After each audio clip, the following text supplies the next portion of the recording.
Hello friends, ನಮಸ್ಕಾರ. Top cricket ಅಪ್ಡೇಟ್ಸ್ಗೆ ಸ್ವಾಗತ. ನೆನ್ನೆ ಸರ್ಫರಾಜ್ ಅವರು ಡೆಬ್ಯೂಟ್ ಮಾಡಿದ್ರು ಇಂಗ್ಲೆಂಡ್ ವಿರುದ್ಧ. ಸೊ ಅವ್ರ ತಂದೆ ಕೂಡ ತುಂಬಾ ಎಮೋಷನಲ್ ಆಗಿದ್ರು. ಸೊ ಅದು ಒಂದು ಮಿಸ್ಕಮ್ಯುನಿಕೇಶನ್ ಇಂದ ರನ್ ಔಟ್ ಆಯಿತು. ಅದು ಹೇಳ್ಬೇಕು ಅಂತಂದ್ರೆ ಅದು ರವೀಂದ್ರ ಜಡೇಜಾ ಮಿಸ್ಟೇಕ್ ಅಂತ ಅವರು ಒಪ್ಕೊಂಡಿದ್ದಾರೆ. ಅವರು ಕೂಡ ಸ್ಟೇಟಸ್ ಅಲ್ಲಿ ಹಾಕೊಂಡಿದ್ದಾರೆ. ಅದು ನಂದೇ ತಪ್ಪಿತ್ತು. ಸರ್ಫರಾಜ್ ತುಂಬಾ ವೆಲ್ ಪ್ಲೇಡ್, ಚೆನ್ನಾಗಿ ಆಡಿದ್ಯಾ, ನಂದೇ ಮಿಸ್ಟೇಕ್ ಇದೆ ಅಂತ ಒಂದು ಅಪಾಲಜೈಸ್ ತರ ಮಾಡಿ ಒಂದು ಇನ್ಸ್ಟಾಗ್ರಾಮ್ ಸ್ಟೋರಿ ಸ್ಟೇಟಸ್ ಅಲ್ಲಿ ಹಾಕೊಂಡಿದ್ರು ರವೀಂದ್ರ ಜಡೇಜಾ. ಅದಕ್ಕೂ ಮುಂಚೆ ಆಕ್ಚುಲಿ 90s ಬಂದಾಗ್ಲೇನೆ ರವೀಂದ್ರ ಜಡೇಜಾ ಟೂ ರನ್ಸ್ಗೆ ತುಂಬಾ ಪ್ರೆಷರ್ ಆಗ್ತಾ ಇದ್ರು. ಅಲ್ಲಿ ನೋಡಿದ್ರೆ ಗೊತ್ತಾಗುತ್ತೆ, ಲೈವ್ ಅಲ್ಲಿ ನೀವು ನೋಡಿದ್ರೆ ಗೊತ್ತಾಗುತ್ತೆ. ಎರಡೆರಡು ರನ್ಗೆ ಒಂದೊಂದು ರನ್ಗೂ ತುಂಬಾ ಕೂಗೋದು, ಪ್ರೆಷರ್ ಆಗ್ತಾ ಇದ್ರು. ಸೊ ಆ ಪ್ರೆಷರ್ ಏನಾಗುತ್ತೆ ಅಂದ್ರೆ ಒಬ್ಬ ಸೀನಿಯರ್ ಪ್ಲೇಯರ್ ಪ್ರೆಷರ್ ಆಗಿದಾಗ ಜೂನಿಯರ್ ಪ್ಲೇಯರ್ ಅವ್ರು ಹೇಳ್ದಾಗ ನಾನು ರನ್ ಓಡಬೇಕು, ಅವ್ರದ್ದು ಸಿಂಗಲ್ಸ್ ನಾನು ಕಂಪ್ಲೀಟ್ ಮಾಡ್ಕೊಡ್ಬೇಕು ಅನ್ನೋದೊಂದು ಪ್ರೆಷರ್ ಕ್ರಿಯೇಟ್ ಆಗ್ಬಿಡ್ತದೆ. ಹಾಗೇನಾಗುತ್ತೆ, ಅವರು 99 ಅಲ್ಲಿ ಇದ್ರು. ಸೊ ಅವಾಗ ನಾನು ಅವ್ರಿಗೊಂದು ರನ್ ಕೊಡಬೇಕು ಅನ್ನೋ ಇದರಲ್ಲಿ ಅವರು ರವೀಂದ್ರ ಜಡೇಜಾದೇ ಮಿಸ್ಟೇಕ್. ಅದು ಕಾಲ್ ಮಾಡಿದ್ದು ರಾಂಗ್ ಕಾಲ್ ಅದು ಆಕ್ಚುಲಿ. ಅಲ್ಲಿ ರನ್ನೇ ಇರಲಿಲ್ಲ, ಕೈಗೆ ಹೋಗ್ತಾ ಇತ್ತು.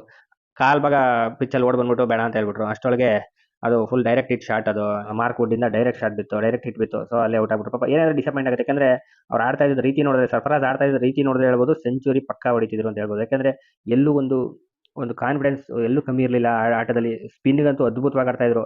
ಇಂಥ ಪ್ಲೇಯರ್ಸ್ ಬೇಕು ಟೆಸ್ಟ್ಗೆ ಅನ್ನೋದು ಅವತ್ತಿಂದನೂ ಬಡ್ಕೋತಾ ಇದ್ವಿ ನಾವು.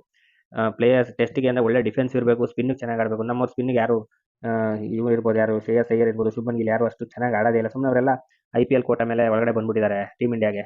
ಟೆಸ್ಟ್ ಫಸ್ಟ್ ಕ್ಲಾಸ್ ಕೆರಿಯರ್ ಅಲ್ಲಿ ಪರ್ಫಾರ್ಮ್ ಮಾಡ್ತಿರೋ ಗತಿ ಏನು? ಅವರೆಲ್ಲ ಡೊಮೆಸ್ಟಿಕ್ ಅಲ್ಲಿ ರಣಜಿ ನಲ್ಲಿ ಎಷ್ಟು ವರ್ಷದಿಂದ ಪರ್ಫಾರ್ಮ್ ಮಾಡ್ಕೊಂಡು ಬರ್ತಾ ಇದ್ದಾರೆ. ಅಂಥವ್ರಿಗೆ ಚಾನ್ಸ್ ಕೊಡಬೇಕು ಟೀಮ್ ಇಂಡಿಯಾದಲ್ಲಿ ಟೆಸ್ಟ್ ಫಾರ್ಮೆಟ್ ನಲ್ಲಿ. ಇವರು ಯಾರ್ಯಾರನೋ ಕರ್ಕೊಂಡ್ಬಂದು IPL ಇಂದ ತಗೊಂಡು ಸೂಪರ್ ಸ್ಟಾರ್ಗಳು ಮಾಡೋದು, IPL ಸೂಪರ್ ಸ್ಟಾರ್ಗಳನ್ನ ತಗೊಂಡು ಟೆಸ್ಟ್ ಆಡಿ ಅಂತ ಬಿಡೋದು. ಇಲ್ಲ ಅವ್ರು ಏನು ಮಾಡೋಕ್ಕಾಗಲ್ಲ, ಅವ್ರ ಕೆಲ ರನ್ಸೇ ಬರಲ್ಲ, ಅವ್ರ ಬ್ಯಾಟಿಂದ ಅಂತೂ ರನ್ಸ್ ಬರಲ್ಲ. ಇವ್ರನ್ನ ಎಷ್ಟು ಕಾನ್ಫಿಡೆನ್ಸ್ ಆಗೋದಂದ್ರೆ 48 ಬಾಲ್ಗೆ 50 ರನ್ಸ್ ಬ್ಯಾಸ್ ಬಾಲ್ ರೀತಿ ಆಡಿರೋದು ನೆನ್ನೆ. ಅದು ಒಬ್ಬ ಡಿಬೇಟ್ ಮಾಡಿರೋ ಹುಡುಗಂಗೆ ಎಷ್ಟು ಭಯ ಇರುತ್ತೆ ಫಸ್ಟ್ ಮ್ಯಾಚ್ ಅಲ್ಲಿ. ಅಯ್ಯೋ ರನ್ಸ್ ಬರುತ್ತಾ, ನಾನು ನೋಡ್ಕೊಂಡು ಆಡಬೇಕು, ನಂದು ವಿಕೆಟ್ ಹೋಗ್ಬಿಟ್ರೆ ಏನೋ ಎಷ್ಟು ಭಯದಲ್ಲಿರುತ್ತೆ. ಆದರೆ ಆ ಭಯನೇ ಇರಲಿಲ್ಲ. ಎಲ್ಲ ಪ್ರತಿಯೊಂದು ಏರಿಯಲ್ ಶಾಟ್ಸ್ಗಳು ಆರಾಮಾಗಿ ಹೊಡಿತಾ ಇದ್ರು, ಸಖತ್ತಾಗಿ ಹೊಡಿತಿದ್ರು ಅಂತ ಹೇಳ್ಬೇಕು. ಅಂದರೆ ಸರ್ಫರಾಜ್ ಖಾನ್ ಸೂಪರ್ ಪ್ಲೇಯರ್ ಅಂತ ಹೇಳ್ಬೋದು. ಸೊ ಅವ್ರ ಸ್ಥಾನ ನಾವು ಉಳಿಸ್ಕೋಬೇಕು. ಅವರು ಕೂಡ ಒಂದು ಸ್ಟೇಟ್ಮೆಂಟ್ ಕೊಟ್ಟಿದ್ದಾರೆ. ನಮ್ಮ ತಂದೆ ಎಷ್ಟು ಡೆಡಿಕೇಶನ್ ಮಾಡಿ, ಎಷ್ಟು ಸ್ಯಾಕ್ರಿಫೈಸ್ ಮಾಡಿ ನನ್ನ ಇಲ್ಲಿವರೆಗೂ ತಂದಿದ್ದಾರೆ. ಇವತ್ತೊಂದು ದಿನ ನನ್ನ ಹೆಗಲ ಮೇಲಿಂದ ಸ್ವಲ್ಪ ಭಾರ ಕಮ್ಮಿ ಆಗಿದೆ. ಯಾಕಂದರೆ ಇಂಡಿಯನ್ ಟೀಮ್ಗೆ ಆಡಬೇಕು ಅನ್ನೋದು ಅವ್ರ ಕನಸಿತ್ತು. ಸೊ ಅವರು ಟೀಮ್ ಇಂಡಿಯಾಗೆ ಆಡಿದ್ಮೇಲೆ ಅವರ ಹೆಗಲ ಮೇಲಿಂದ ಸ್ವಲ್ಪ ಭಾರ ಕಮ್ಮಿ ಆಗಿದೆ. ಜೊತೆಗೆ ನಾನು ನನ್ನ ತಂದೆಯ ಇಷ್ಟು ವರ್ಷದ ಎಫರ್ಟ್ನ ನಾನು ಏನು ವೇಸ್ಟ್ ಮಾಡಲ್ಲ ಅಂತ ಒಂದು ಸ್ಟೇಟ್ಮೆಂಟ್ ಕೊಟ್ಟಿದ್ದಾರೆ ಸರ್ಫರಾಜು. ಯಂಗ್ ಏಜಲ್ಲೇ ಎಷ್ಟು ಕಾನ್ಫಿಡೆನ್ಸ್ ಚೆನ್ನಾಗಿದೆ. ಸೊ ಇಂಥವ್ರಿಗೆ ನಿಜವಾಗ್ಲೂ ಟೀಮ್ ಇಂಡಿಯಾ ರಾಜಕೀಯ ಮಾಡಬಾರ್ದು. ಟೀಮ್ ಇಂಡಿಯಾ ಸೆಲೆಕ್ಷನ್ ಕಮಿಟಿ ಇರ್ಬೋದು, ಟೀಮ್ ಇಂಡಿಯಾ ಮ್ಯಾನೇಜ್ಮೆಂಟ್ ಇರ್ಬೋದು, ದಯವಿಟ್ಟು ರಾಜಕೀಯ ಮಾಡಿ ಅವರ ಕೆರಿಯರ್ನ ಹಾಳು ಮಾಡಬೇಡಿ. ಹೇಳ್ಬೇಕು ಅಂದ್ರೆ ನೆನ್ನೆ ಜಡೇಜಾಯಿಂದನೇ ಒಂದು ದೊಡ್ಡ ಮಿಸ್ಟೇಕ್ ಆಗೋಗಿದೆ. ಯಾಕಂದ್ರೆ ಅಕಸ್ಮಾತ್ ಈಗ ಸೀನಿಯರ್ಸ್ ಇಲ್ಲ ಅಂತ ಒಂದು ಅವಕಾಶ ಸಿಕ್ಕಿರೋದು, ಸೀನಿಯರ್ಸ್ ಬಂದ್ಬಿಟ್ರೆ ಆಬ್ವಿಯಸ್ಲಿ ಸರ್ಫರಾಜ್ ಖಾನ್ನ ಬೆಂಚಲ್ಲಿ ಕೂರಿಸ್ತಾರೆ. ಏನು ಮಾಡೋಕ್ಕಾಗಲ್ಲ ಪಾಪ. ಆ ಟೈಮ್ ಅಂಥದ್ದನ್ನ ತಪ್ಪಿಸ್ಕೊಳ್ಳೋಕ್ಕೋಸ್ಕರನೇ ರನ್ ಆಡ್ತಾರೆ. ಈಗ ರಜತ್ ಪತಿದಾರ್ ಜೊತೆ ಒಂದು ಕಾಂಪಿಟೇಷನ್ ಇರುತ್ತೆ. ರಜತ್ ಪತಿದಾರ್ ಚೆನ್ನಾಗಿ ಆಡಿದ್ರೆ ರಜತ್ ಪತಿದಾರ್ ಟೀಮಲ್ಲಿ ಇರ್ತಾರೆ. ಏನು ಶ್ರೇಯಸ್ ಅಯ್ಯರ್ ಬದಲು ಅಕಸ್ಮಾತ್ ಸರ್ಫರಾಜು ರಜತ್ ಪತಿದಾರ್ಗಿಂತ ಚೆನ್ನಾಗಿ ಪರ್ಫಾರ್ಮ್ ಮಾಡಿದ್ರೆ ಸರ್ಫರಾಜ್ ಇರ್ತಾರೆ. ಇಲ್ಲಿ ಒಂದು ಫೈಟ್ ನಡೀತಾ ಇದೆ ಶ್ರೇಯಸ್ ಅಯ್ಯರ್ ಜಾಗದಲ್ಲಿ ಅಂತ ಹೇಳ್ಬೋದು ಇದನ್ನ. ಯಾಕಂದ್ರೆ ಕೊಹ್ಲಿ ಅಂಡ್ KL ರಾಹುಲ್ ವಾಪಸ್ ಬಂದೇ ಬರ್ತಾರೆ. ಅವರು 100% ಅವರು ವಾಪಸ್ ಬಂದಮೇಲೆ ಅವ್ರ ಜಾಗನ ಯಾರು ಕಿತ್ಕೊಳ್ಳೋಕ್ಕಾಗಲ್ಲ. ಯಾಕಂದ್ರೆ ಅವರು ಸೂಪರ್ ಪರ್ಫಾರ್ಮರ್ಸ್ ಅವರು, ಕೊಹ್ಲಿ ಮತ್ತೆ KL ರಾಹುಲ್. ಸೊ ಅದಕ್ಕೋಸ್ಕರನೇ ಇವರ ಅವಕಾಶನ ಇವ್ರನ್ನ ವೇಸ್ಟ್ ಆಗಬಾರ್ದು. ನಿನ್ನೆ ಒಂದು ರನ್ಔಟಿಂದ ವೇಸ್ಟ್ ಆಯ್ತಲ್ಲ, ಆ ರೀತಿ ಆಗಬಾರ್ದು. ಸೆಕೆಂಡ್ ಇನ್ನಿಂಗ್ಸ್ ಅಂತೂ ಇನ್ನೂ ಒಂದು ಅವಕಾಶ ಇದೆ. ಸರ್ಫರಾಜ್ ಏನು ತಲೆ ಕೆಡಿಸ್ಕೊಳ್ಳಂಗಿಲ್ಲ. ಸೆಕೆಂಡ್ ಇನ್ನಿಂಗ್ಸ್ ಅಲ್ಲಿ ಕೂಡ ಸೆಂಚುರಿ ಹೊಡಿಬೋದು. ಏನು ತಲೆ ಕೆಡಿಸ್ಕೊಳ್ಳಂಗಿಲ್ಲ. ಶುಭ್ಮನ್ ಗಿಲ್ ನೋಡಿದ್ರಲ್ಲ ನೀವು ಹೆಂಗ್ ಆಡಿದ್ರು ಅಂತ, ಕಾನ್ಫಿಡೆನ್ಸ್ ಇರಲಿಲ್ಲ. ಅಯ್ಯಪ್ಪಂಗೆ ಹೋದ್ ಮ್ಯಾಚ್ ಸೆಂಚುರಿ ಹೊಡೆದಿರೋ ಕಾನ್ಫಿಡೆನ್ಸ್ ಇತ್ತಾ? ಅಯ್ಯಪ್ಪನ ಮುಖದಲ್ಲಿ ಇತ್ತಾ? ಬ್ಯಾಟಲ್ಲಿ ಇತ್ತಾ?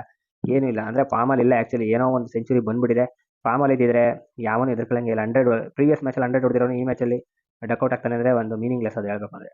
ಆಮೇಲೆ ಇವತ್ತು ನಿನ್ನೆ ಬೆಳಗ್ಗೆ ಸರ್ಫರಾಜ್ಗೆ ಕ್ಯಾಪ್ ಕೊಟ್ಟಾಗ ಕೂಡ ಅವ್ರ ತಂದೆ ಕ್ಯಾಪ್ಗೆ ಒಂದು ಮುತ್ತಿಟ್ಟು ಹಗ್ ಮಾಡಿ ಒಂದು ಎಮೋಷನಲ್ ಸೀನ್ಸ್ ನಡೀತು.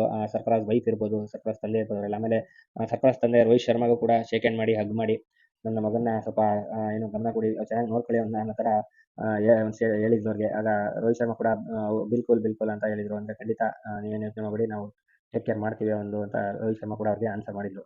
ಸೊ ಇದಾಗಿತ್ತು ಫ್ರೆಂಡ್ ಸರ್ಫರಾಜ್ ಖಾನ್ ಬಗ್ಗೆ. ಸೊ ಸೆಕೆಂಡ್ ಇನ್ನಿಂಗ್ಸ್ ಅಲ್ಲಿ ಕೂಡ ಅವ್ರು ರನ್ ಗಳಿಸಲಿ ಅಂತ ನಾವು ಆಶಿಸೋಣ. ಜೊತೆಗೆ ಡೇ 2 ಎಂಡ್ ಆದಮೇಲೆ ಒಂದು ವಿಡಿಯೋ ಜೊತೆ ಬರ್ತೀನಿ.